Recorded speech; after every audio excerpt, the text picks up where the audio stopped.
श्री वल्लभाधीश की जय।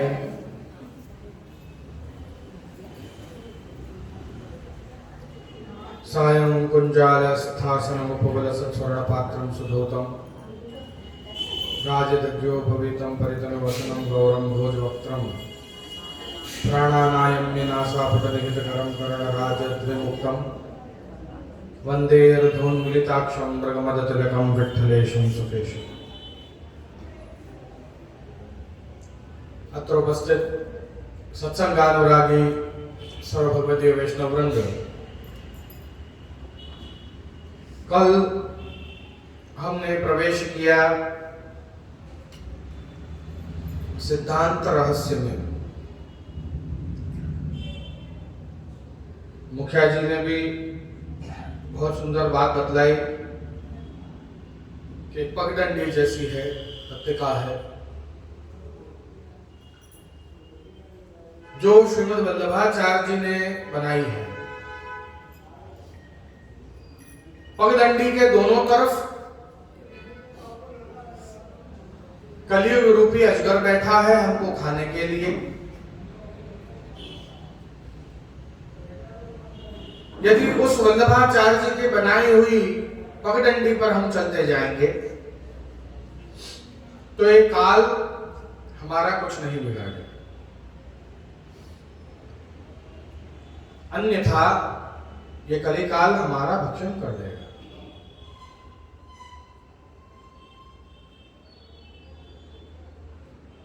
श्रीमद् वल्लभाचार्य जी आप आज्ञा कर रहे हैं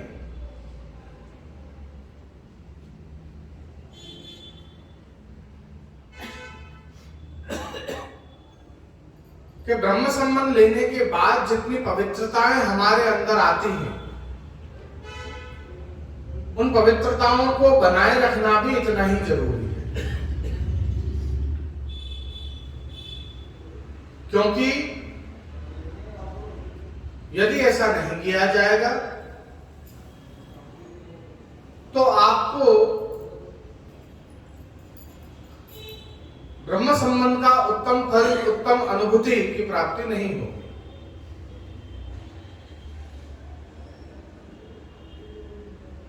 यह बात अलग है कि कितने ऐसे जीव हैं जिनको नियम पालन की इतनी विशेषता नहीं बतलाई।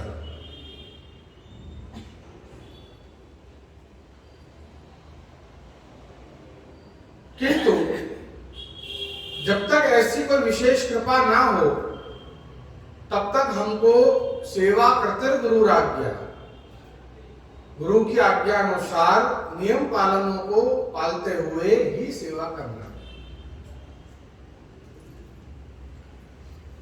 जब तक बाधनम का अनिच्छया ऐसा ना हो कि स्वयं भगवान ही हमसे आज्ञा कर रहे हैं कि नहीं गोविंद स्वामी, तुमको पेशाब जाने की कोई आवश्यकता नहीं है,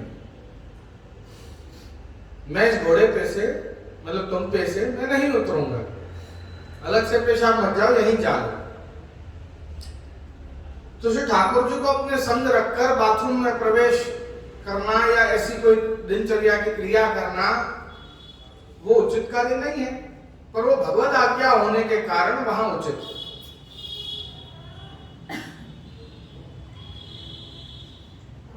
भले ही श्री ठाकुर जी संग में है, कपड़े भी बिगाड़ दिए हैं, घोड़ा तो क्या घोड़े बन के थे, उनको पर चढ़े हुए थे श्रीनाथ जी, फिर भी उनको बाधा नहीं है, क्योंकि ये विशेष आज्ञा है।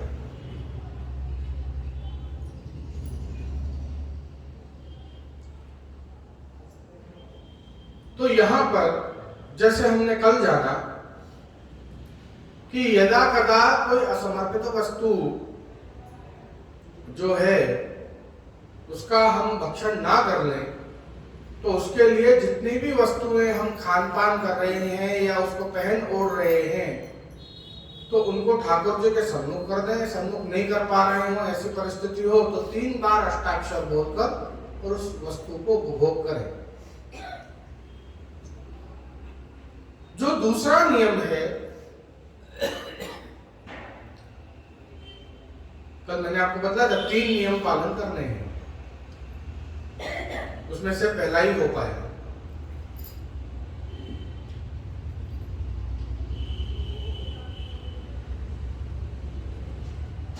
अब देखिए,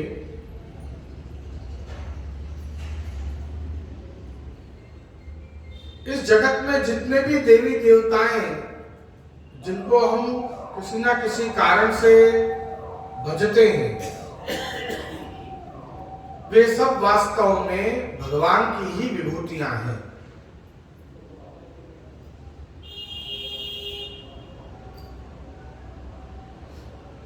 नंद बाबा भी इंद्र को भजा करते थे।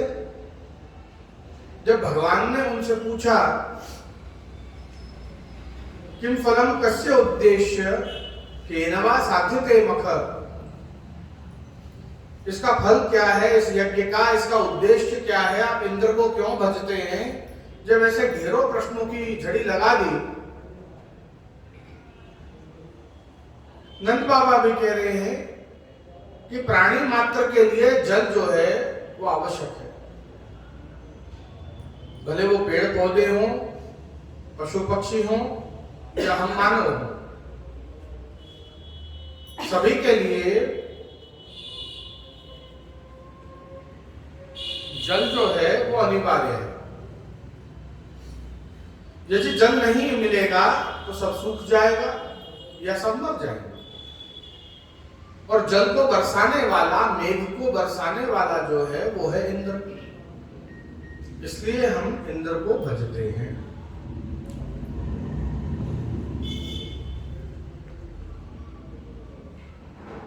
क्या आपकी लोक परंपरा है इसलिए भजते हैं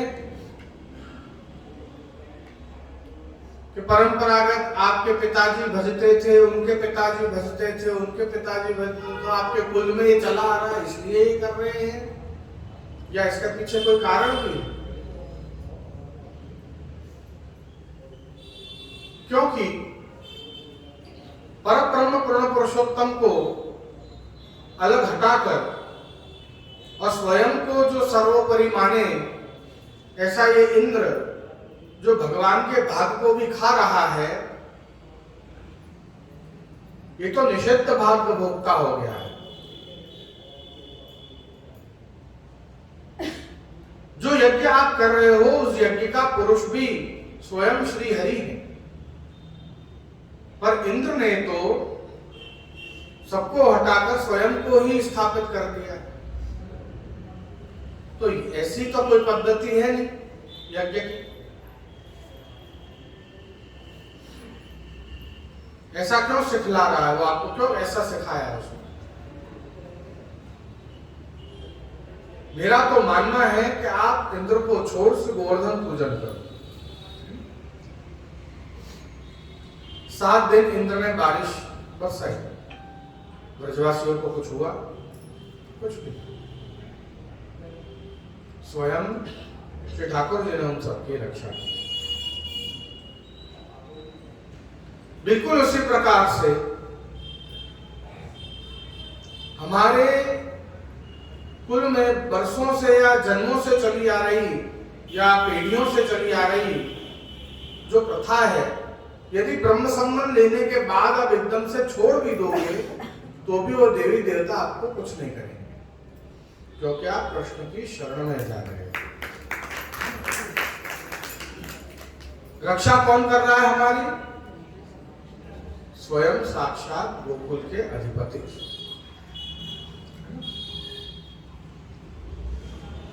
तो दूसरा नियम क्या है? अन्याश्रय ना करें। ये दूसरा नियम। किसी भी देवी देवता से हमको याचना नहीं करना है। उनकी आप पूजा कर सकते हो, उसमें कोई हर्जा नहीं है। उनका सम्मान कर सकते हो, कोई हर्जा नहीं है। सामने से चलाकर जाने की आवश्यकता नहीं है। वर्षों से बहुत बहुत होते हैं ऐसे पुरुष मेरे को मिलते हैं जो वैष्णव हैं, पर वो कहते हैं कि हम साहब हनुमान चालीसा बचपन से करते आ रहे हैं। ऐसे बहुत होते हैं, मिलते हैं। तो यदि आप छोड़ भी दोगे एकदम से तो भी कोई देवी देवता आपको कुछ गलत नहीं करेगा। यदि करने का प्रयत्न भी करेगा तो स्वयं ठाकुर जी आपकी रक्षा के लिए तत्पर। गोविंदम शरणम ययु, हम तो गोविंद की शरण में हैं इंद्र।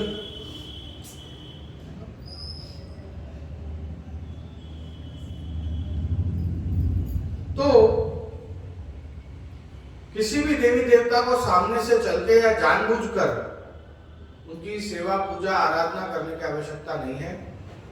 यदि कोई बड़ा प्रसंग आ रहा है आपके घर पे, गणेश स्थापन, कुलदेवी स्थापन, ये सब हो रहा है तो करिए, उसमें भी हर्जा नहीं। क्योंकि प्रसंग में उनको आमंत्रण देना, उनका आवाहन करना, उनकी स्थापना करना वो वेद का नियम है।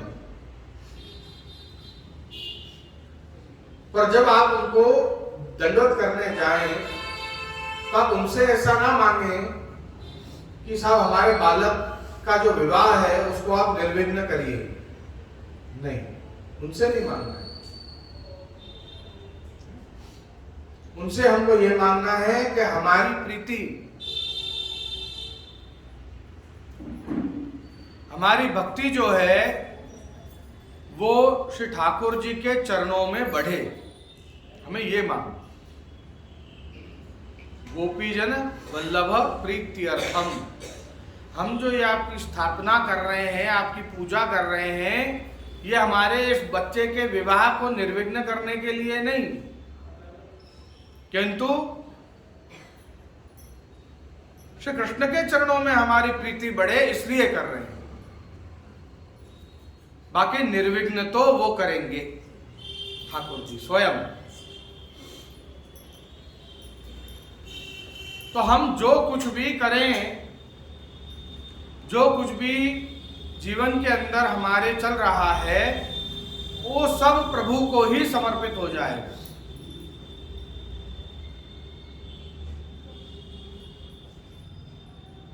जैसे मैं पहले भी उदाहरण दे चुका हूं,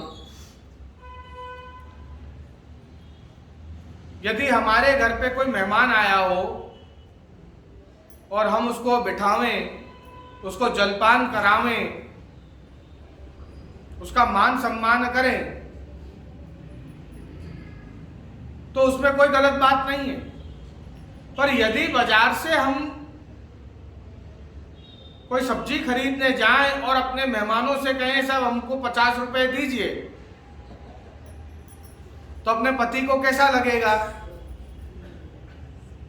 कहेगा 50 रुपए मुझसे मांग लेती, उनसे क्यों मांगा?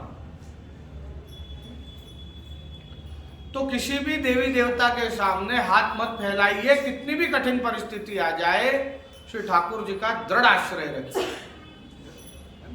अन्याश्रय नहीं करना। जिसके अंतर्गत एक और नियम आता है अन्याश्रय में, जो है अन्य देव का प्रसाद नहीं खाना है। श्री ठाकुर जी के अलावा किसी और देवता का प्रसाद नहीं खाइए, देवी का, देवता का। यदा कदा कोई ऐसी परिस्थिति आ जाए और उसमें आपको कोई आकर दे देवे, तो आप उसको हाथ में ले लीजिए, उसको मस्तक से लगाकर उसका सम्मान कर दीजिए, और फिर जो बाद में जो खाता हो उसको दे दीजिए। जो उस देवी देवता का प्रसाद खाता हो उसको दे दीजिए। और कोई यदि ना भी मिले, समझो ऐसा, तो गौ माता तो है ना? पर हमको किसी भी देवी देवता का प्रसाद नहीं खाना।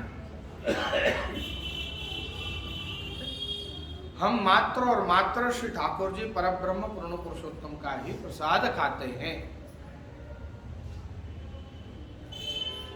जैसे एक स्त्री अपने पति का ही जूठा खाती है, अन्य पुरुषों का नहीं।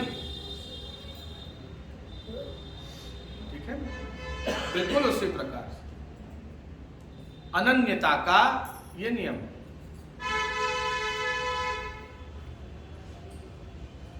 अब तीसरा नियम आता है। तीसरा नियम ऐसा है कि सदा सर्वदा दासत्व, वात्सल्य, सख्य और माधुर्य, इन 4 भावों को ही दृढ़ करके सेवा करें।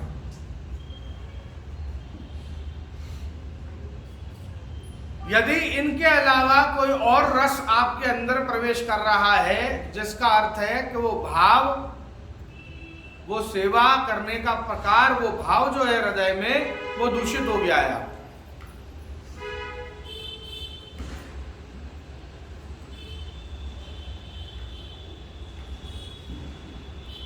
3 लोग के नाथ होते हुए भी यदि बिल्ली से अपनी रक्षा नहीं कर सकते तो हमारी रक्षा क्या करेंगे, है ना? तो यहां पर भगवान में अलग अलग प्रकार के दोष दिख रहे हैं। क्या हम ये मान रहे हैं कि भगवान में वीर नहीं है, सामर्थ्य नहीं है, या क्या हम उनमें विभत्स भाव रख रहे हैं, उनकी पदवी से उनको नीचा गिराकर उनको उनकी ओर घृणा कर रहे हैं, है ना? तो कौन सा रस है ये?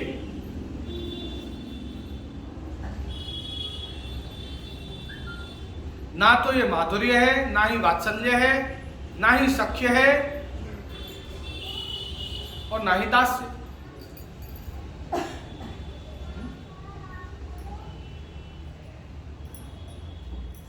तब ऐसा करने से वो प्रभु हमसे रूठ जाते हैं और हमसे बोलना बंद कर देते हैं, हम पर कृपा करना बंद कर देते हैं।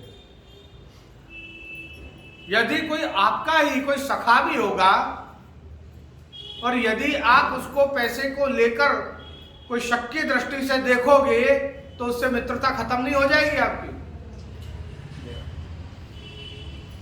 तो सख्य भाव से हटकर किसी और भाव से, किसी और रस में उसको यदि हम दर्शन करने लगेंगे तो हमारी जो प्रेम है, जो भाव है, वो खंडन हो जाएगा। तो रस का खंडन होने से उसकी कृपा हम पर बंद हो जाएगी।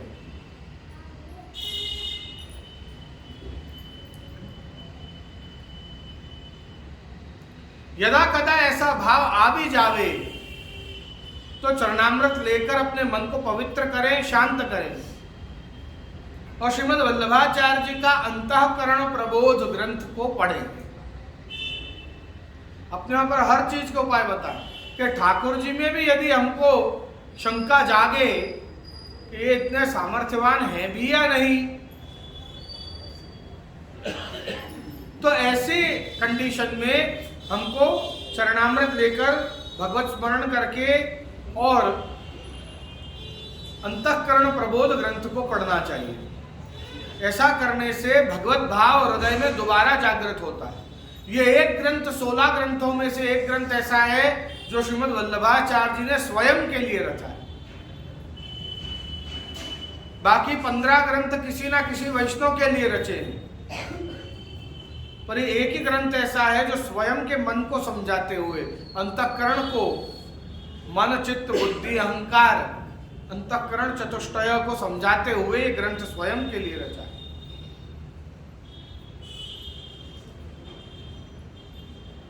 इसका पठन करें कि जब भी भगवान में हमको शंका हो, अरे प्रभु हम आपकी इतनी सेवा करते तो भी हम पर इतना कष्ट क्यों आया, ऐसा दोष यदि भगवान में हमको दिखे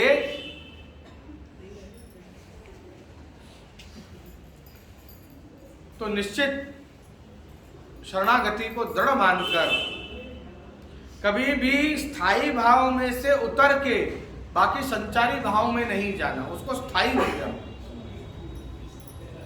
यह समझने की बात है।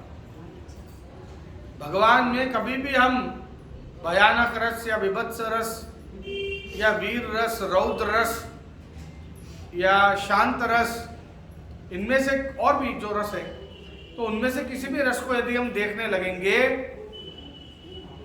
तो हमारा रस खंडन हो जाएगा और उसके कारण प्रभु हमसे रूठ जाएंगे। समझ में आ रहा है ना? कठिन है ये थोड़ा समझना, मैं कोशिश पूरी कर रहा हूं। तो इसलिए ये 3 नियम का यदि आप पालन करोगे तो निश्चित रूप से आपका ये ब्रह्म संबंध जो दान जो आपको प्राप्त हुआ है वो आपको फलित होगा ही। ऐसा श्रीमद् वल्लभाचार्य जी कहना चाह रहे हैं, है ना। यदि इन 3 चीजों का आपने ध्यान रखा अपने जीवन में, बाकी जो दीक्षा लेने के बाद के जो नियम है कि दीक्षा का जो मंत्र है उसको रोज बोलना, या दीक्षा की जो कंठी है उसको पहने रहना, वो सारे तो शास्त्रीय नियम है, उनका तो पालन करना ही है, उसमें कोई शंका की बात ही नहीं है। देखिए, अपरस जो है वो वैदिक नियम है, पुष्टि मार्गीय नियम नहीं। ये सब समझने की बात है। पर ये जो 3 नियम है ये पुष्टि मार्गीय नियम है। यदि कभी तबीयत बिगड़ी है और सिर भिगोए बिना सेवा कर ली है तो ठाकुर जी शायद उसको क्षमा कर देंगे, पर यदि ये 3 नियम तोड़ोगे तो क्षमा नहीं मिलेगी। ऐसा है।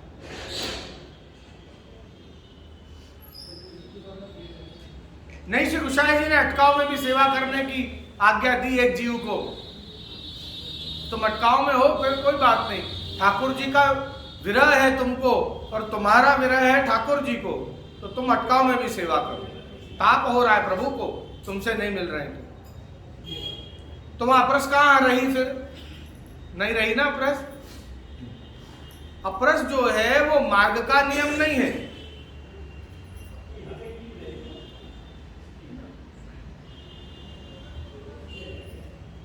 पर ये 3 जो बतलाए हैं ये एतन मार्गीय नियम है। असमर्पित का त्याग करना, अन्याश्रय का त्याग करना और अन्य भावों का या अन्य रसों का त्याग करना, ये 4 के अलावा।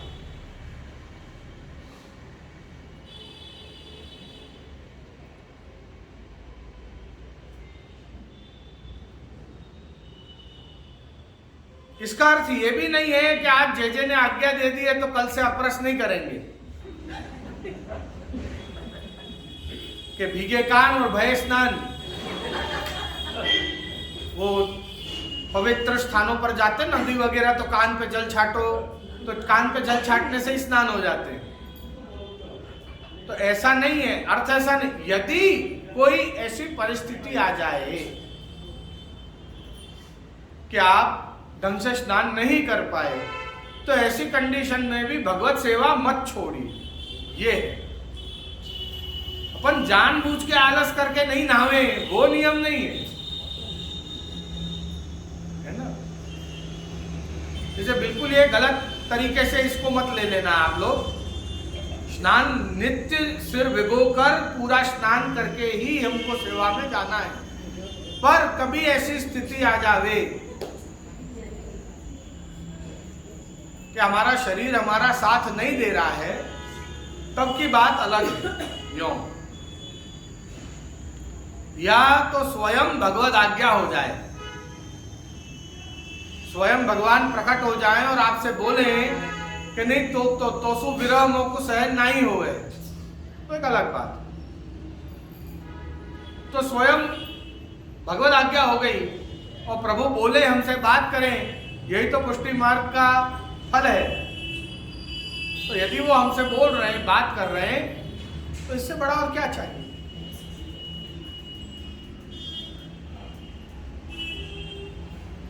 किंतु अपने मन से नियमों को बनावे नहीं। अपरस में है छोटे बालक को नहीं छूना है, वो रो रहा है उसको रोने दो, ऐसे नियम अपने मन से बना लेते हैं, जबकि ऐसा नियम नहीं है।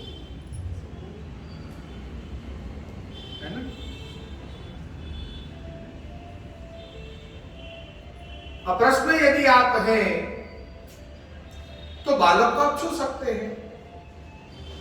अब तो खासा अपरस वाली बात तो नहीं है। यदि खासा अपरस की भी बात करें तो बालक को आप छू लीजिए, उसको दुग्धपान करना है तो उसको करा दीजिए दुग्धपान, और उसके बाद स्नान करके सेवा में जाइए वापस, अगर खासा अपरस है तो।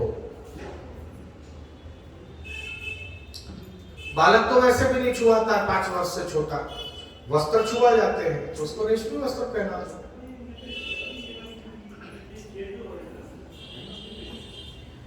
अगर उसने लंगोट वगैरह बिगाड़ दिए तो स्नान कर लो वापस। और वैसे दुग्धपान वाली बात है, दुग्धपान तो करा सकते हैं, ऐसा कोई प्रॉब्लम वाली बात नहीं।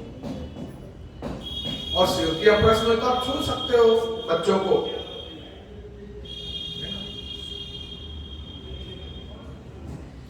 कितने लोगों को अभी अपरस के सारे नियम भी नहीं पता है, मेन चक्कर भी ये है।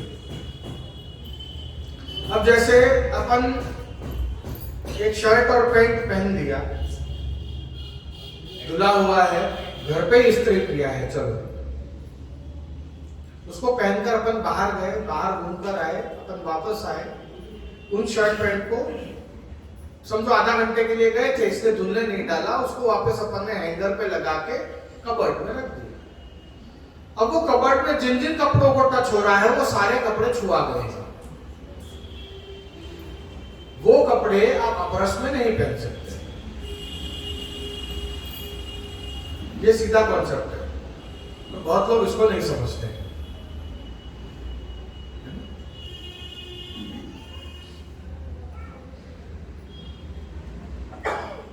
बाल्टी से जो स्वयं स्नान करते हैं वो अपरस भी नहीं चलती है। या तो कोई अपरस करके फिर बाल्टी से आपको हिला दे, या तो ये हो। क्योंकि आप यदि शौच क्रिया करके आए हैं, उसके बाद उस जल को छू रहे हैं तो जल तो छुआ गया, फिर वो अपरस कैसे हो गया? वही क्या नहीं।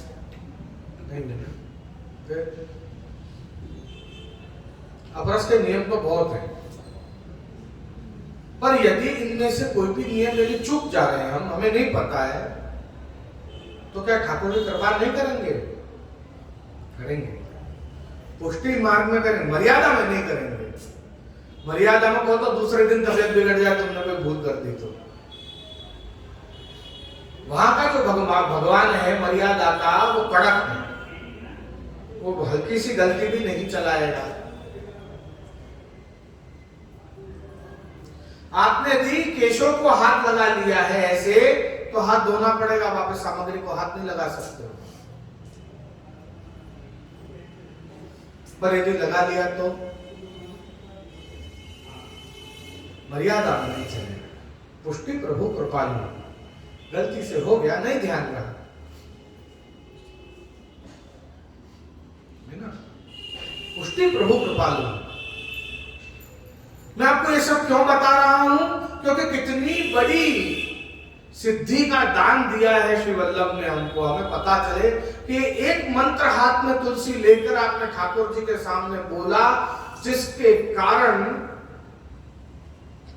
वो तीन लोक का नाथ पर ब्रह्म परमात्मा, यदि उससे बात करते करते, मस्करी करते करते उसके कंधे पर तुमने हाथ भी रख दिया और दास भाव को भूलकर सख्य भाव में प्रवेश भी कर गए, तो भी वो एक बार तुमको क्षमा कर देगा, उसमें कोई दो राय नहीं।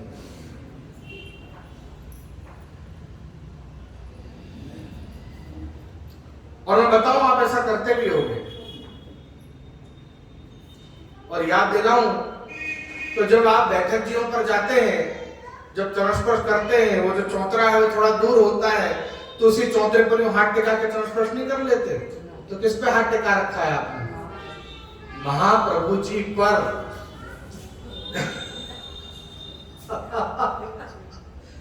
याद आ रहा है?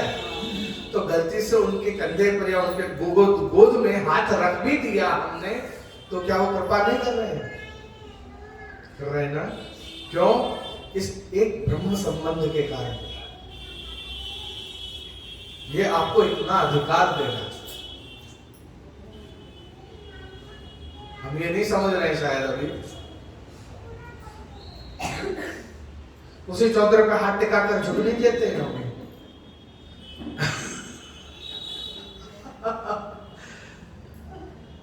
सब समझने की बातें हैं। श्री वल्लभ है वो, तो हम विराज रहे हैं।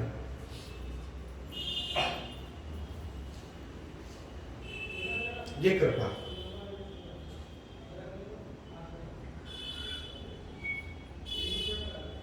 तो अपरस ये मार्ग का नियम नहीं है, फिर भी हमें पालन करना है। ऐसा नहीं है कि छोड़ देना है। और कभी कोई परिस्थिति में नहीं हो पा रहा है तो जितनी हो पाए इतना करिए, ठीक है। यह नियम तो बहुत है, किंतु यहां पर कल हमने सहजा देश कालों का लोक वेद निरूपिता संयोगजा स्पर्शजाश्च न मंतव्याः कथंचन अन्यथा सर्वदोषाणां न निवृत्ति कथंचन असमर्पित वस्तूनां तस्मात् वर्जनम् आचरण निवेदि समर्पय। अब आप देखिए, भगवान को समर्पित करके ही सब वस्तु का उपभोग करना है।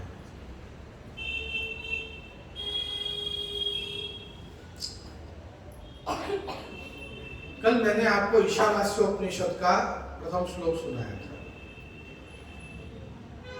शंकराचार्य जी जो है उसका अर्थ अलग करते हैं, इसीलिए शास्त्रार्थ हुआ श्रीमद् वल्लभाचार्य जी का और शंकराचार्य। शंकराचार्य जी ईश का अर्थ मतलब भगवान, वास्यम का अर्थ कहते हैं आच्छादित, आच्छादित है भगवान, और तेन को तृतीया बनाकर तेन कारणेन तत्येन भुंजी था, ऐसा अर्थ करके त्याग पूर्वक इन सभी वस्तु का भोग करना चाहिए, ऐसा अर्थ।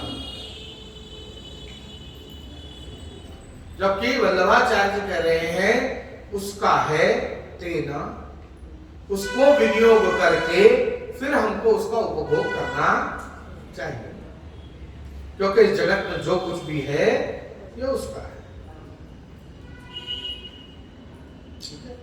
तो ये अर्थ कितनी बार अगर कोई आपको ऐसा अर्थ भी बतावे कि नहीं नहीं कि ये तो सब त्याग पूर्वक हमको उपभोग करना है, कि मन से इसका त्याग कर देना, नो, तो आपको समझ में आवे कि नहीं ये एतन मार्ग ज्ञान नहीं है कि शंकराचार्य के द्वारा बतलाया गया है, इसलिए आपको उदाहरण के द्वारा आपको बतलाया। तो भज सेवायाम धातु से भक्ति, भजति मतलब भज का अर्थ है सेवा, ती का अर्थ है प्रेम पूर्वक, प्रेम पूर्वक भाव से सेवा करना, उसको मिलाया तब भक्ति ऐसा शब्द बना। भक्ति मार्ग का अर्थ है सेवा का मार्ग, पुष्टि मार्ग का दूसरा नाम। पुष्टि का अर्थ है कृपा, भक्ति का अर्थ है प्रेम पूर्वक सेवा। तो पुष्टि मार्ग भी कहते हैं इसको, भक्ति मार्ग भी कहते हैं इसको। और इसका वेदांतिक जो नाम है वो है शुद्धाद्वैत ब्रह्मवाद, ये इसका वैदिक नाम कहें या शास्त्र नाम, शास्त्रीय नाम कहें, जो न मंतव्याः कथंचन अन्यथा सर्वदोषाणां न निवृत्ति कथंचन, तो न मंतव्याः ऐसा कह रहे हैं।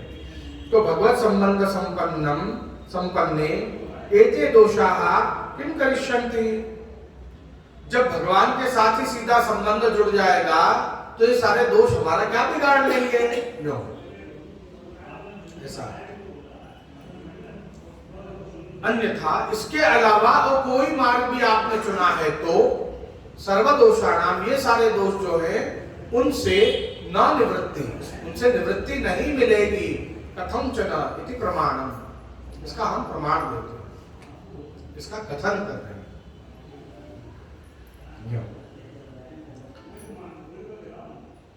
ब्रह्म संबंध से हमको, भार आवाज धीरे करिए, ब्रह्म संबंध से हमको संयोग नहीं विप्रयोग का दान मिलता है। ये थोड़ा सा अलग प्रकार है समझने का। अष्टाक्षर से संयोग मिलता है और पंचाक्षर से विप्रयोग, ऐसे विप्रयोग का अर्थ है ताप जगाता है पंचाक्षर हमारे हृदय में भगवत प्राप्ति का। और जब तपेगा तभी तो पकेगा। ये भाव जो है, जो अंदर उच्छ्वलित है, वो पकेगा कब? कि जब वो तपेगा। और ब्रह्म संबंध उसी का दान करता है। निवेदनम तो स्मर्तव्यम सर्वथा तादृशैः जनै, ऐसा कहा।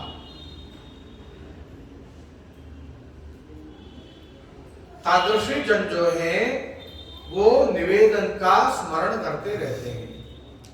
तादृशी जन इकट्ठे होकर सत्संग करते रहते हैं। भगवदीय वैष्णव जो हैं वो कभी भी सत्संग को नहीं छोड़ते।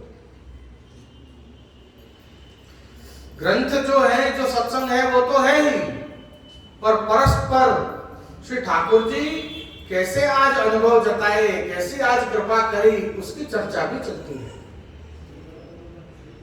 वो सत्संग भी चलता है।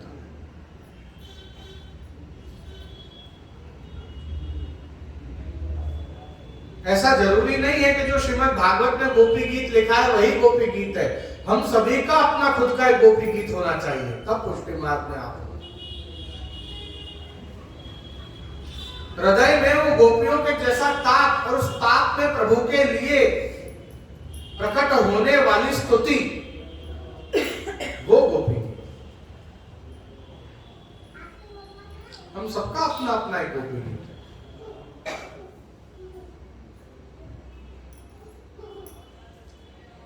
जो भगवत सेवा में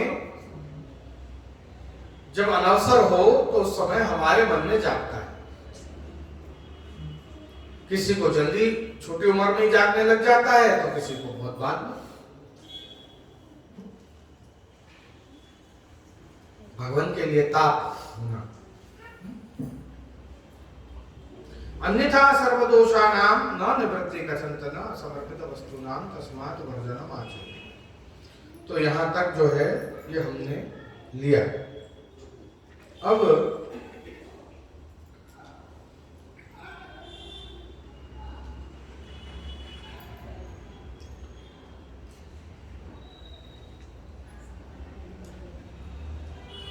भगवान देखो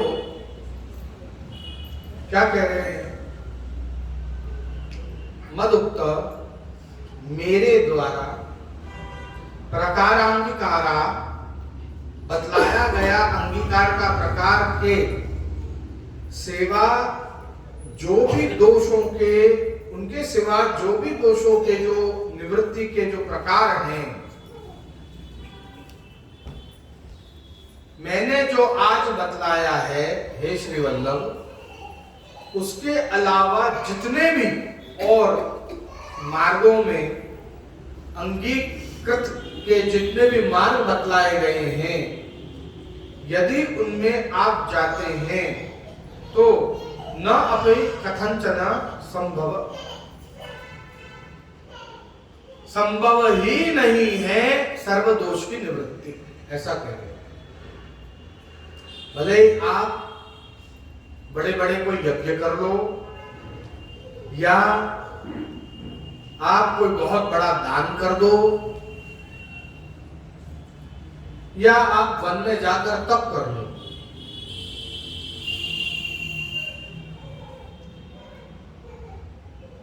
इस मार्ग के अलावा और कोई दूसरा मार्ग नहीं है। सहस्त्र जन्म पर्यंतम अपि कृतै साधनै न भविष्यति इत्यर्थ। इसका अर्थ कर रहे हैं, 1000 जन्म लेकर भी यदि साधनों को करेगा तो भी इतना पवित्र नहीं हो पाएगा कि जितना गुरु के द्वारा हाथ में तुलसी लेकर ये मंत्र सुनने से कुछ मिनटों में हो जाएगा। ये बात समझ। साधना नाम अस्वधर्मत्वात्, साधन जो है वो स्वधर्म का प्रकार नहीं है।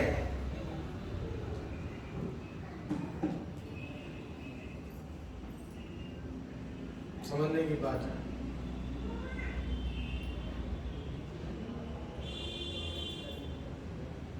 देखिए, जब आप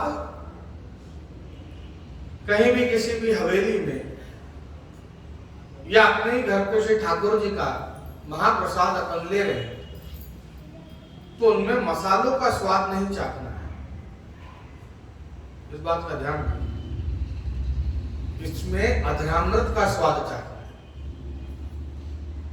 ठाकुर जी ने अरोगा होगा तो उनके अधरामृत का रस अलग होगा, उसमें विराज रहेगा। आप माला जी सिद्ध कर रहे हो तब पुष्पों की सुगंध अलग होगी, जब ठाकुर जी ने धरा ली होगी तब उन पुष्पों की सुगंध अलग होगी। आप देखिए, क्योंकि अब उसमें श्रीअंग की सुगंध विराजमान है।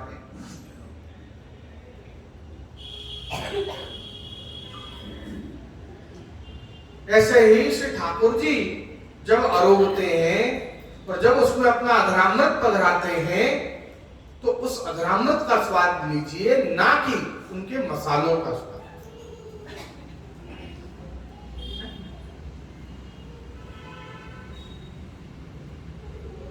यहां पर परम सौभाग्य से जो हमको कृष्णाधरामृत स्वाद सिद्धि अत्र, ये जो फल दे रहे हैं, ये मात्र पुष्टि मार्ग नहीं है।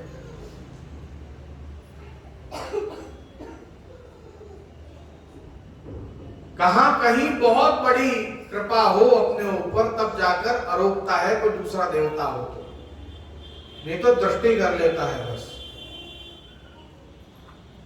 सूंघ लेता है, स्पर्श कर देता है,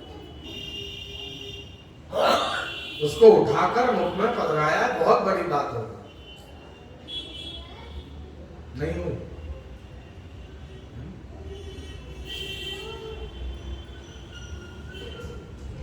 दासा नाम तो सेवैव स्वधर्म, भक्तों के लिए तो सेवा है स्वधर्म, साधन नहीं। देखिए, आपने समझो अपने घर पे एक नौकर रखा है, वो नौकर बहुत मतलब विवेकी है, बहुत ही साधारण और बहुत ही मतलब सुंदर भाव वाला है। ये गुण देखकर आपने उस नौकर को रखा। सवेरे 7 बजे आपके चाय का समय है, समझिए, उदाहरण के लिए आप नौकर को देख रहे हो, वो आपको किचन में नहीं मिला, रसोई घर में नौकर मिला नहीं, आप उसको ढूंढते ढूंढते ढूंढते सर्वेंट क्वार्टर में पहुंचे। सर्वेंट क्वार्टर का दरवाजा खोला आपने, और आपकी तस्वीर लगी है बड़ी सुंदर वहां पर, उसमें एक तरफ दिया एक तरफ अगरबत्ती लगाकर वो माला जी लेकर और आपकी तस्वीर को दर्शन करते हुए और माला फिरा रहे हैं।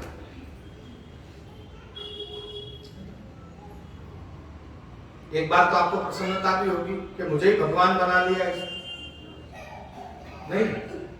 पर अभी माला फिराते फिराते उसको 8:30 हो गए, 7 के 8:30 हो गए। अब आप क्या बोलोगे? तुझे इसके लिए नौकरी पे रखा मैंने। समझ में आ रहा है कुछ? नहीं आ रहा? कितने लोग ये गलती करते हैं, अपनी माला फिराने के लिए ठाकुर जी के पट खुले छोड़ते हैं कि भगवान हमको देखो, हम आपका नाम का जाप कर रहे हैं, और उनके सामने बैठकर माला फिराते रहते हैं। भगवान ने इसलिए आपको सेवक बनाया है कि आप उसको जल नहीं अरोगाओ, आप उसको बंटा नहीं अरोगाओ, आप उसको भोग नहीं अरोगाओ, पर उसके सामने बैठकर आप उसको खड़ा रहे कि मेरे को जाप करते हुए देख, मैं तेरे नाम का रटन कर रहा हूं। इसके लिए बनाया भगवान ने सेवक आपको। आप चला लोगे ऐसा कोई सेवक अपने घर पे, आपके सामने आके बैठ जाए, वो आप उससे कहो जाकर जरा जल भर के ले आना, वो बैठे बैठे जाप ही करता है। मैं आपके सामने बैठकर आपके नाम का रटन कर रहे हूं, और क्या चाहिए आप? सेवक किस लिए होते हैं? इसलिए होते हैं? नहीं ना। जब पाठ कवच वगैरह ये ठाकुर जी के सामने बैठकर करने की चीज नहीं है, ये अनवसर के समय करने की चीज है। उसके नाम का रटन उसके सामने नहीं होता, उसके सामने तो उसकी सेवा होती है। जब अनसर हो जाए, तब हमको ताप हो रहा है तो ताप के समय आप पाठ करो, उसके नाम का रटन करो, माला करो, ये तब का है, कवच करो, जो भी आप कर रहे हैं उसके सामने बैठ के थोड़ी ना। नहीं, हम चला लेंगे क्या ऐसे किसी सेवक को अपने घर पे, हम दूसरे दिन उससे कह देंगे ये 2 दिन की पगार हो तो छुट्टा हो जाए, हमें नहीं जमेगा। समझ रहे हैं? वो कितना भी अच्छा हो, उससे क्या।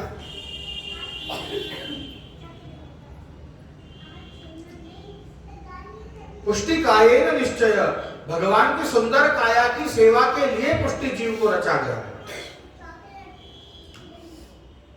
यदि यही सब करना है तो फिर मर्यादा मार्ग में जाओ भाई, तो उसके सामने बैठकर जाप करते रहो बैठे बैठे।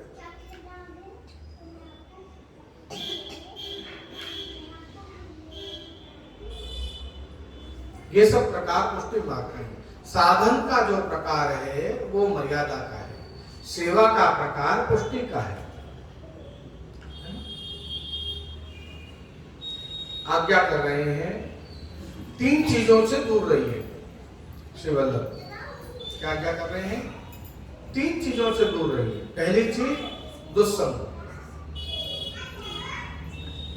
प्रभु के लिए कोई भी गलत बात कर रहा है या कोई हमको गलत आदत, हमारे व्यसन वगैरह गलत आदत हमारे अंदर डाल रहा है, तो ऐसे लोगों से दूर रहिए। ठीक है। दूसरा दुस्संसर्ग, संसर्ग मतलब स्पर्श। ऐसी वस्तु का स्पर्श मत करिए, कोशिश करिए कम से कम हो जिसके अंदर बहुत अधिक ताप क्लेश होकर और वो वस्तु प्राप्त की गई, दूसरों को क्लेश देकर दुख देकर। हालांकि मैं बोलूंगा तो शायद आप लोगों को जमेगी नहीं ये बात, तो प्रॉपर्टी के लिए झगड़ते हैं बहुत लोग। इतना क्लेश करके वो मिली हुई क्या तुमको जीवन में सुख देगी? सोचना पड़ेगा।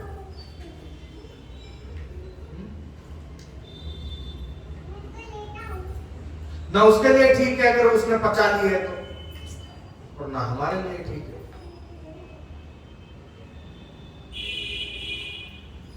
जैसे कोई भी ऐसी वस्तु हो तो उसको दोबारा बैठकर भाइयों के या रिश्तेदारों के बीच में बैठकर उसमें समझौता करके और प्रेम से उसको सुलटा लेना चाहिए। जितना उस वस्तु के पीछे क्लेश दुख बढ़ेगा, इतना ही उसके स्पर्श मात्र से या उसका उपभोग करने से आपके अंदर भी वो दोष आएगा।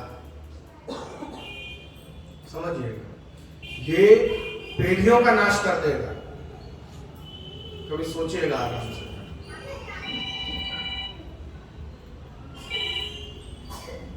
अर्जुन ने क्यों मना किया?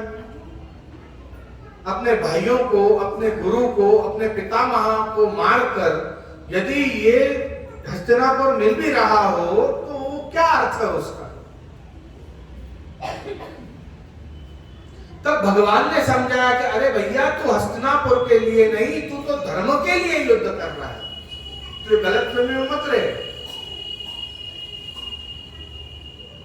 हस्तिनापुर के लिए युद्ध नहीं हो रहा है। ये तुम्हारी पत्नी का जो अपमान हुआ, इतना अधर्म हुआ कि भर सभा में उसको अर्धनग्न कर दिया गया, उसका तू न्याय कर रहा है। ये प्रजा के ऊपर यदि ऐसे राजा बैठ जाएंगे सिंहासन पर तो ये प्रजा का क्या होगा? तो तू धर्म की स्थापना कर रहा है। ये प्रॉपर्टी के लिए युद्ध नहीं हो रहा है कि सिंहासन के लिए युद्ध हो रहा है, ऐसा नहीं। भले दिख रहा हो पर वास्तव में ऐसा नहीं है। ये गलत फहमी है।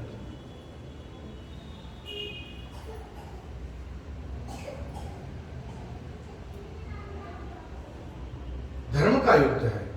धर्म क्षेत्रे कुरुक्षेत्रे समवेता युयोत्सव, पहला ही शब्द धर्म है, नहीं? धर्म युद्ध है, धर्म की पुनर्स्थापना के लिए। तो यहां पर संसर्ग का त्याग, दुस्संसर्ग जिसको कहते हैं, उसका त्याग करें। संसर्ग एक रूप से कोरोना भी हो गया है ना, तो उससे भी दूर रहे। और तीसरा है दुष्ट अन्न। कोई भी ऐसा अनाज जो बहुत ही खराब प्रकार से प्राप्त किया गया हो, किसी किसान को दुख देकर कष्ट देकर उगाया गया हो, या किसी के दुर्भाव से, किसी के मन में भाव अच्छा नहीं है और उसने उसको पकाया हो, उस भोजन को बनाया हो, उसको भी दुष्ट अन्न ही कहा जाता है। इसलिए यहाँ पर जाति भेद नहीं है, आप देखिएगा, इस बात को गलत तरीके से नहीं लेना है। पर किसी के भी हाथ से हम खा लेंगे तो वो उसका विचार की बात है, जाति भेद नहीं है, विचार है। यदि उसके मन में कोई दूषित विचार चल रहा होगा वो भोजन को पकाते हुए, तो वो जब तुम खाओगे तो वो दूषित विचार तुम्हारे अंदर भी आ जाएगा, ऐसा अर्थ है। या जातीय उच्च नीच वाली बात पुष्टि मार्ग में नहीं करना। हमें इन चीजों का ध्यान रखना है। बाकी इच्छा आपकी, आचार्य जी तो बता रहे हैं। यही ही कृष्ण सात्विक प्राणी तेषां का परिदेवना। ब्रह्म दृष्टि का उत्कर्ष हो जाए तो कोई भी परिवेदना नहीं रहती। देखिए, जब जीव समर्पित आत्मा हो जाता है तब संपूर्ण रूप से उसके देह प्राण इंद्रिय आदि भगवान में आत्मसात हो जाते हैं और फिर कोई भी दोष उसको बाधा नहीं करता।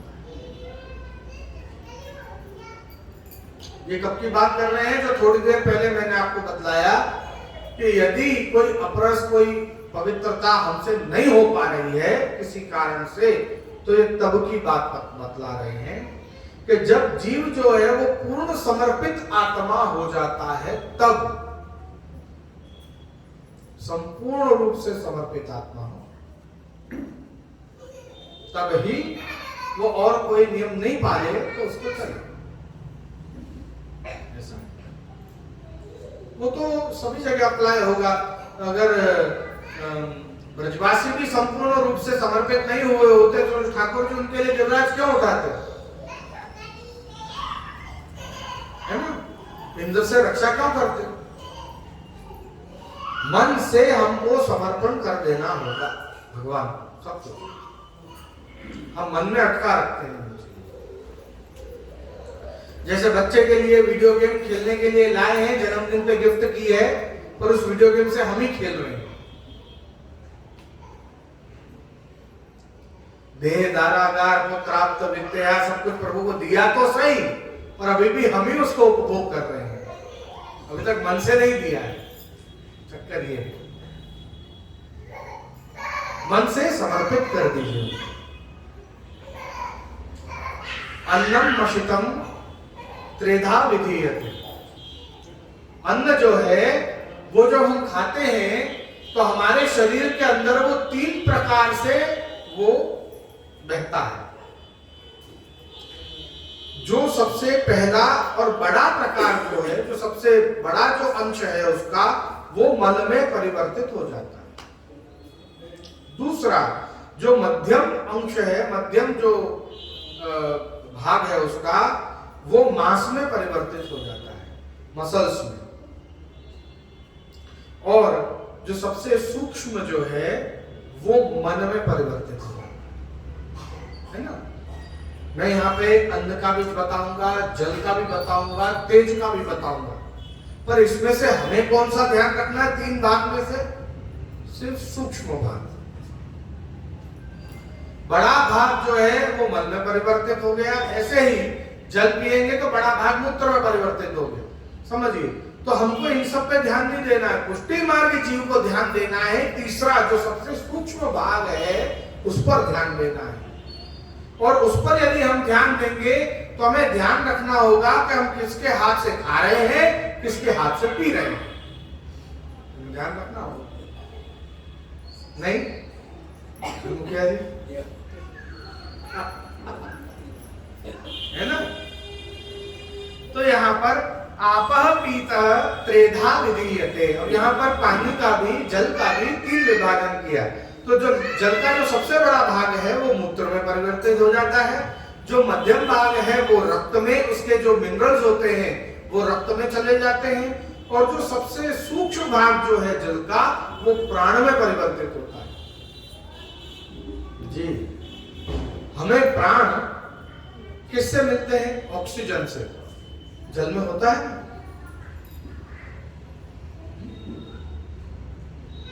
वो प्राण में परिवर्तित हो जाता है।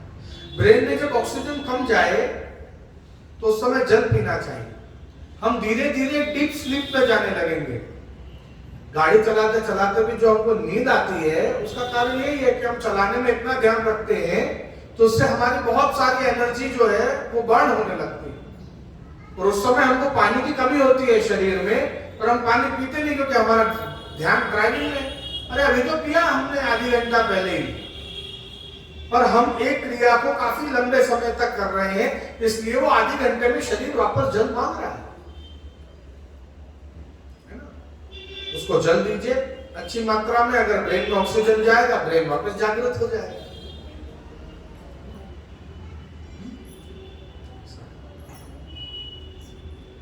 तो यहां पर भी जो सूक्ष्म भाग जो है वो प्राण में परिवर्तित हो रहा है।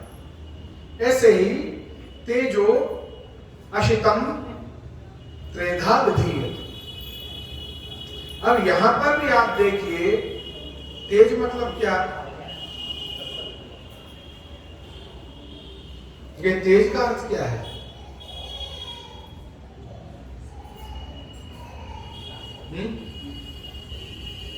ऐसा क्या खाते हैं इनके तेज मिलता है उनको?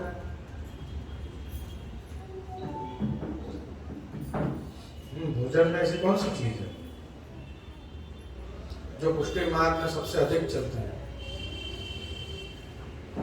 हर चीज में चाहिए ठाकुर जी को शक्कर, उसको तेज का। उसका जो सबसे बड़ा भाग जो है वो हमारे हड्डियों में जाता है, जो मध्यम भाग जो है वो चर्बी बनता है, और सबसे सूक्ष्म भाग जो है वो क्या करता है? वो वाणी बनाता है।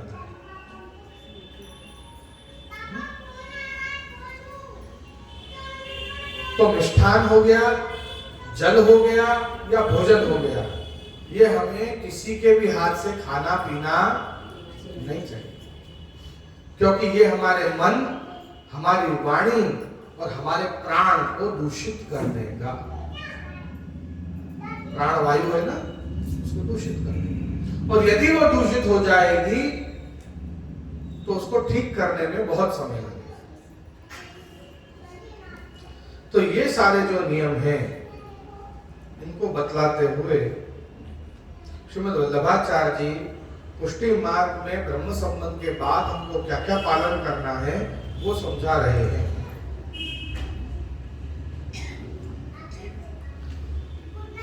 एक बात, यदि भगवत तत्सुख का भाव हमारे हृदय में है, एक तत्सुख का विचार बहुत बड़ी बात है पुष्टि मार्ग कि उत्तम से उत्तम वस्तु प्रभु को लाए। सुंदर से सुंदर वस्तु क्यों नहीं कहा? ये भी कह सकते थे ना। श्री गोकुलनाथ जी आज्ञा कर रहे हैं कि सुंदर तो वैश्या भी होती है, पर वो क्या हमारे लायक होती है? नहीं ना। उत्तम वस्तु लाए, सुंदर देखकर नहीं, सिर्फ उत्तम होनी चाहिए।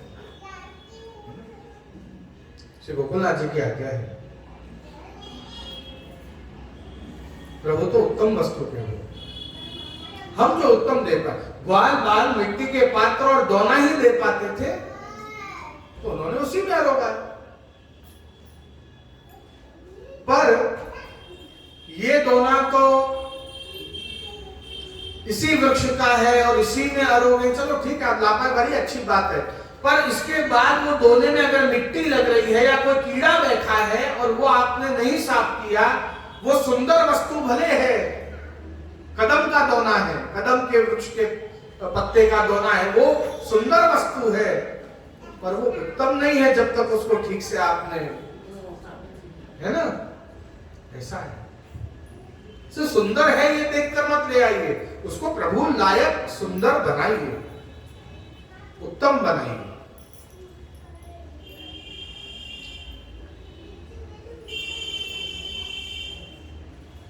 प्रस्तुति बहुत बड़ी चीज होती है, नहीं? शोरूम में ऐसे ही सब चीजें भर दी, वो गलत बात होती है। और जो चीज हम अधिक बेचना चाहते हैं उन पे लाइट वाइट लगाकर और अच्छे से उसको डेकोरेट करके, और प्रस्तुति।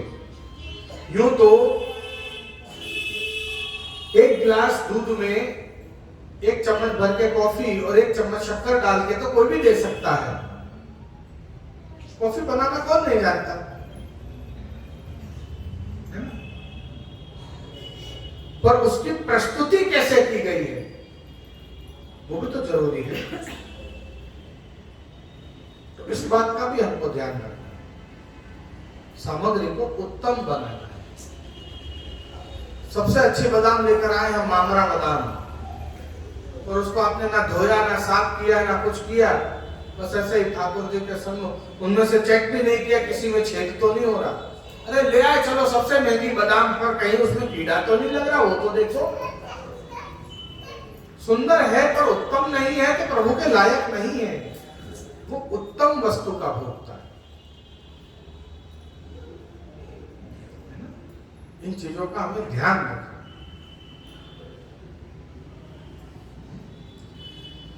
तो आगे के श्लोक में निवेद भी समर्प्यैव सर्वं कुर्यात् इति स्थिति न मतम देवदेवस्य सामी भुक्तम समर्पय। देखिए, जो निवेदित जीव है उसे सर्व वस्तु प्रभु को समर्पित करके ही स्वयं उपयोग में लेना है, एवं कदापि सामी भुक्त अर्धभुक्त वस्तु प्रभु को समर्पित नहीं करना। अब ये तीसरी बात है।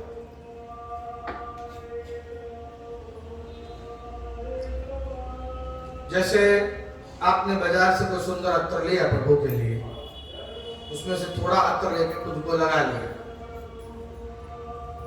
फिर ठाकुर जी को नहीं धराना है, ठीक है, ये तो अपन सब जानते हैं।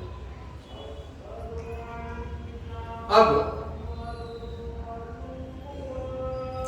आप बाजार से 2 किलो आटा लाए थे, 1 किलो आटा तपेली के अलग से सब बनाने के लिए और 1 किलो आटा ठाकुर जी का अलग रखा, समझ।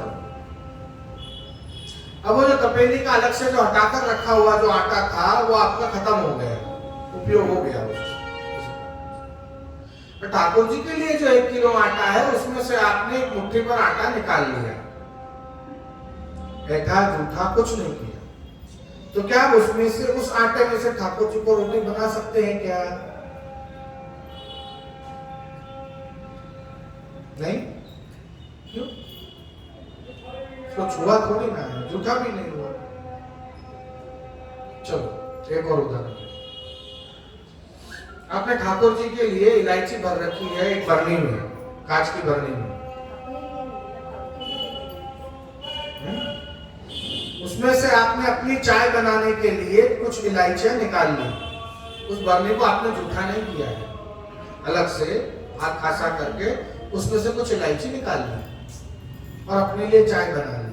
अब क्या ये इलायची ठाकुर जी के लिए चलेगी क्या? है? नहीं चलेगी, है ना? इसको क्या कहते हैं? उच्चिष्ट नहीं हुआ, जूठा नहीं है, पर सामी भुक्त हुआ है, मतलब अर्धभुक्त कहते हैं।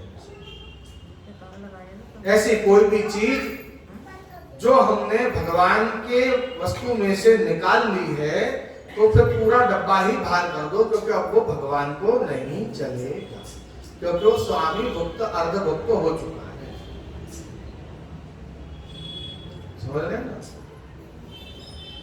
खुद के उपयोग में यदि ले लिया है तो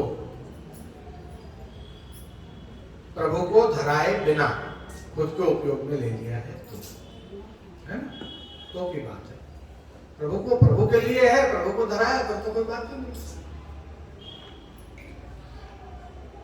स्वयं का खाया हुआ या स्वयं का हाथ पोछे हुए वस्त्र से ठाकुर जी का श्रीअंग पोंछना, ये सब भी नहीं चलेगा। स्वयं बैठे हैं वो आसन भगवान के लिए बिछाना, वो सब भी नहीं चलेगा, है ना। ये सब अर्धभुक्त है, स्वयं ने उसको उपयोग में ले रखा है। जैसे स्वधर्माचरणम शक्त्याः, स्वधर्माचरण जितने भी शक्य हैं इतने करना। परंतु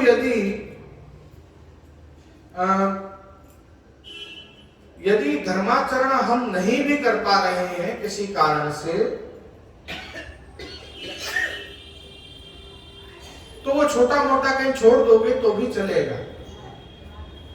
पर यदि अन्याश्रय, असमर्पित और रस का खंडन हो गया है तो वो नहीं चलेगा। ऐसी आज्ञा है।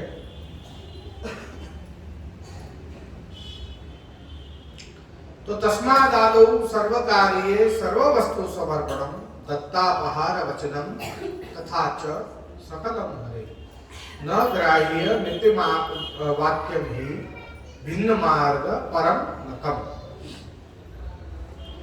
तस्मात् कारणात् न मतम देवदेवस्य सामीभुक्तम समर्पणम सर्वकार्ये सर्ववस्तु समर्पणम आवश्यक्यम।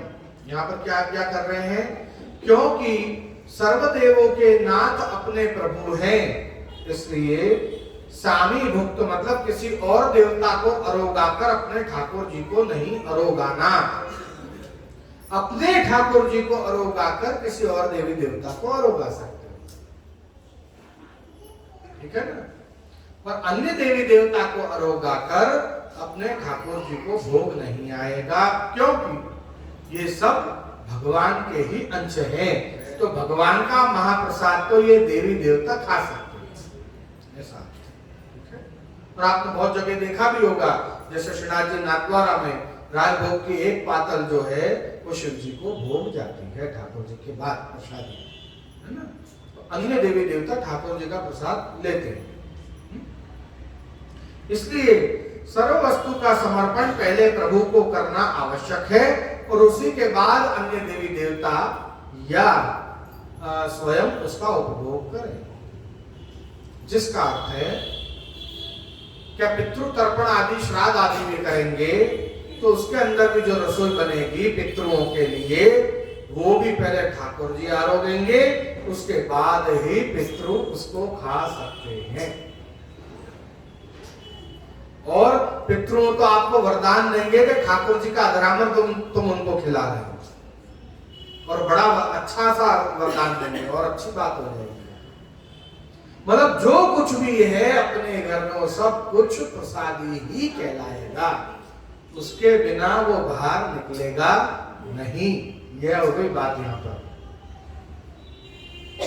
सर्व वस्तु समर्पण, यहां तक आज्ञा कर रहे हैं श्री गोकुलनाथ जी कि अपने घर में ये बहू आएगी तो उसका भी ब्रह्म संबंध पहले होगा, बाद में विवाह करोगे पति के साथ, नहीं तो उसका अवैष्णव के संग का दोष, संसर्ग का दोष अलग लगेगा आपके बेटे। ये चक्कर और क्या नहीं? हाँ बिल्कुल नहीं, पहले ब्रह्म संबंध होगा, अवैष्णव से विवाह किया तो फिर गलत संग हो गया, ऐसा नहीं हो जाएगा। दुस्संग है, दुस्संग को तो त्याग बताया, नियम तो ऐसा है। और अपनी बिटिया भी जहां जा रही है वो भी वैष्णवी हो, नहीं तो उसको भी अवैष्णव का संग होगा तो उसका भी भाव खंडन होगा। अमुकी की वार्ता में क्या देखा, अवैष्णव से विवाह हुआ, परिवार में सब अवैष्णव है तो उसके हाथ का पानी भी नहीं पीती थी। सासू माँ से कह दिया भले मेरे हाथ की मेहंदी नहीं मिटी पर जल भरने तो मैं ही जाऊंगी। सासू माँ बोले बड़ी अच्छी बहू मिली, सब पहले ही दिन से सेवा कर रही है, और वो बहू विचार रही है कि चलो सासू माँ मान गई, अच्छी बात है, इसके हाथ का तो पानी नहीं पिएंगे।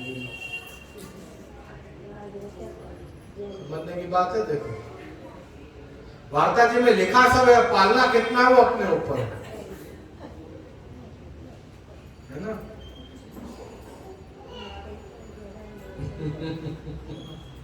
नहीं लिखा वार्ता जी में, कृष्णा जी की सेविका थी ना, हरिदास के जमाई, ये वार्ता पढ़ना है ना। फिर है सब कुछ। अपन को ये 84-252 वैष्णव की वार्ता क्यों प्रकट करी कि इनके उदाहरण से हम सीखें कुछ। हम क्या करते हैं, उसको रोज पढ़ लेते हैं बस। हाँ जी सत्संग कर लिया हमने, सिर्फ पढ़ने से थोड़ी ना होता है, उसको अपने जीवन में उतारना है।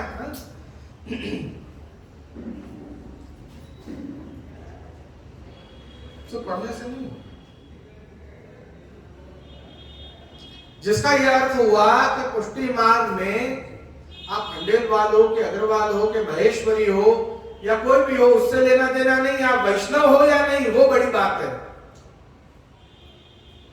विवाह आदि संबंध के लिए।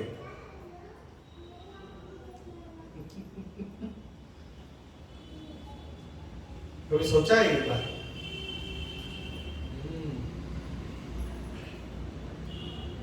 यहां अगर वैष्णव है तो हाँ ठीक है, आप एलिजिबल हो।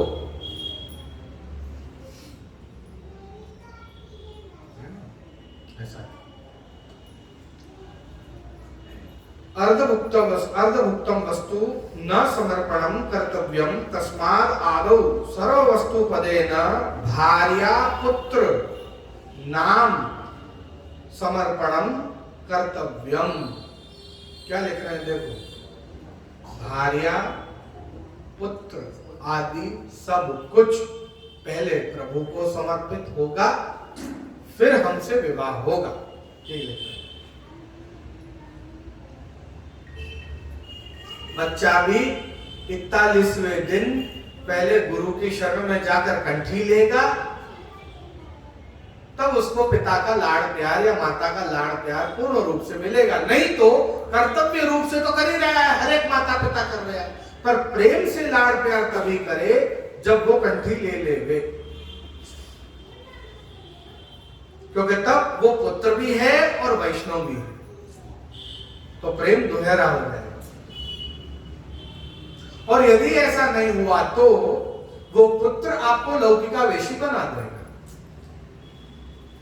क्योंकि वो स्वयं वैष्णव नहीं है, तो उसको हर घड़ी आपको प्रभु से दूर करता जाएगा धीरे धीरे। नहीं,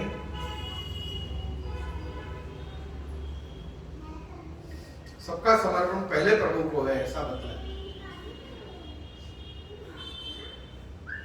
क्योंकि उसके अंदर भी 5 प्रकार के दोष, सहजा देश कालोत्था लोक वेद निरूपिता संयोग स्पर्श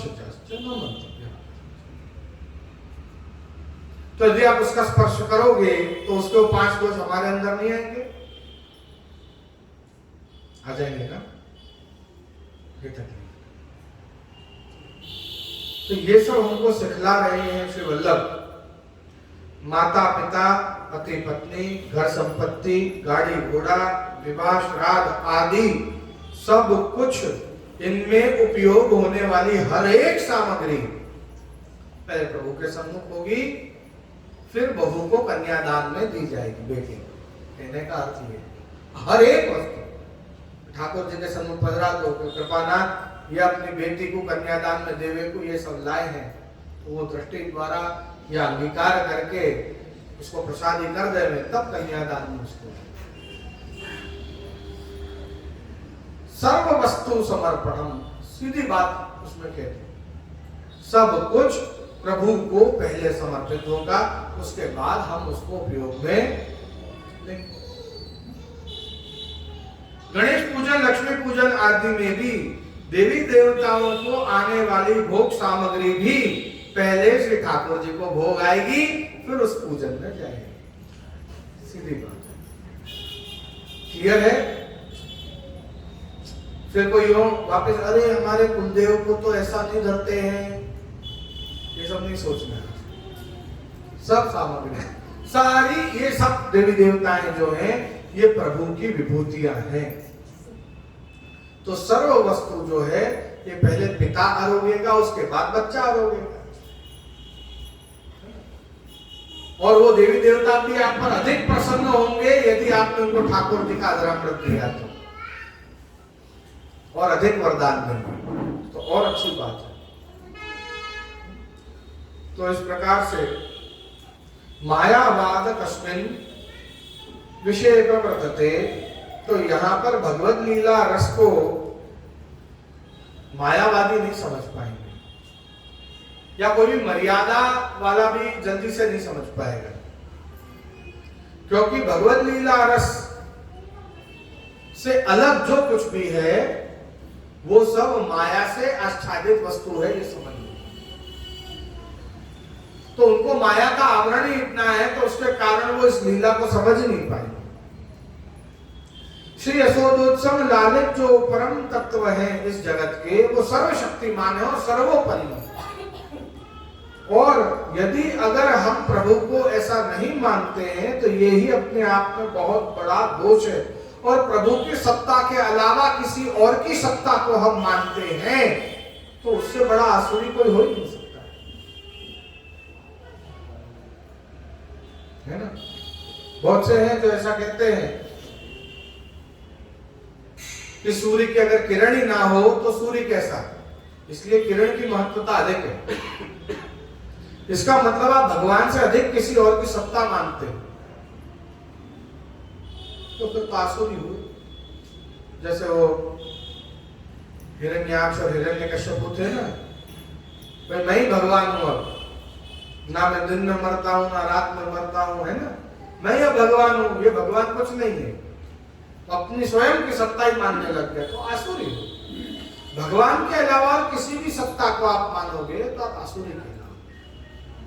सर्वोपरि तो भगवान ही है।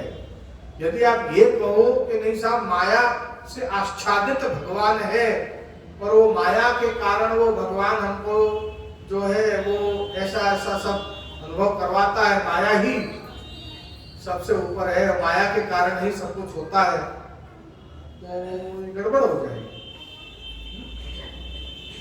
तो यहाँ पर जो भी सर्व देवता हैं, अच्छा यहाँ पर ये भी देखो कितनी बड़ी बात कह दी कि जो भी जीव सर्व देवताओं को समान मानता है वो भी दोष वाला है, ये भी कह दिया।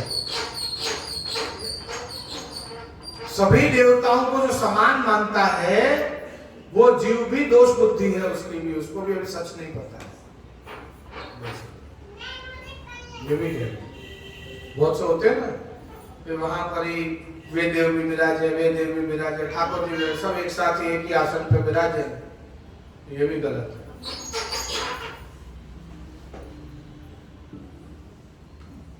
क्लियर कह रहे हैं इस बात को।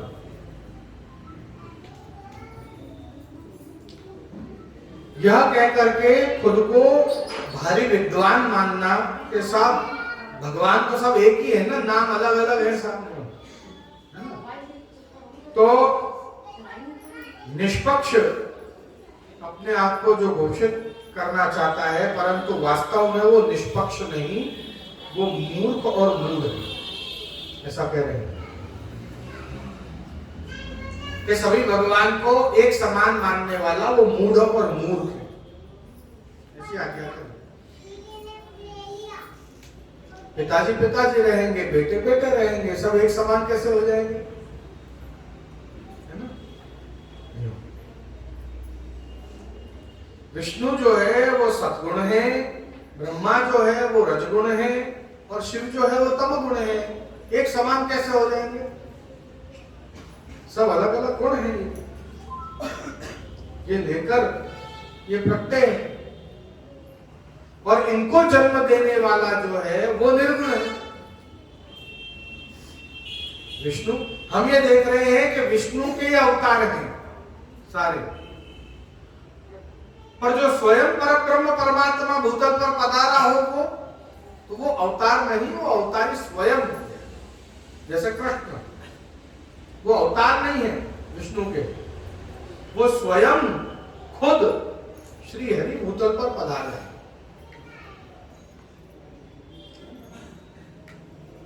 अंश अवतार, अंशा अंश अवतार, कला अवतार, अलग अलग प्रकार के अवतार। तो क्या कृष्ण उनमें से हैं? नहीं, वो अवतारी स्वयं। तो यहां इस प्रकार से बतलाते हुए, और जो भी देवी देवता हैं उनको प्रभु के साथ विराजमान ना करके उनका एक अलग स्थान, सम्माननीय स्थान बनाया जाए। यदि आप उनको किसी और को नहीं पधराना चाहते, अपने घर पे ही रखना चाहते हैं, तो भी ठाकुर जी की समानता में तो उनको नहीं विराजमान किया जाए। ये उचित बात नहीं हो। उनके अलग स्थान बनवाइए, तो श्री ठाकुर जी के लिए अलग स्थान है ना। तो पुष्टि मार्ग के